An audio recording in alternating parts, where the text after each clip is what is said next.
জীবনে যত বড়ই সম্পদ অর্জিত হোক না কেন, সেই সম্পদ যদি আমি মানুষের জীবনে উপকারে না লাগাতে পারি, অন্যের জীবনে যদি উপকার এনে দিতে না পারি, সেই সম্পদের তো কোনো মূল্য আছে বলে আমার ব্যক্তিগতভাবে মনে হয় না।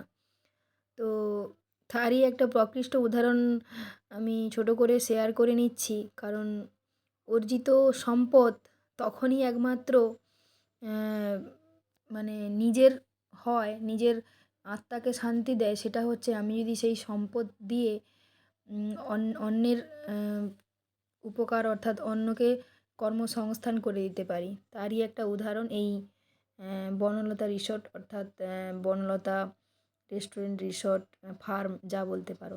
দেখো মাছগুলোকে দেখো কি সুন্দরভাবে খাচ্ছে। এটা হচ্ছে হাইব্রিড মাগুর, হাঁ করে করে মুড়ি খাচ্ছে। তো যেটা বললাম সেটার সাথে কারা কারা সহমত আমাকে কিন্তু জানাবে। কারণ অর্জন যাই হোক সেটা অন্যের উপকারে কতটা লাগছে সেটাই হচ্ছে সবথেকে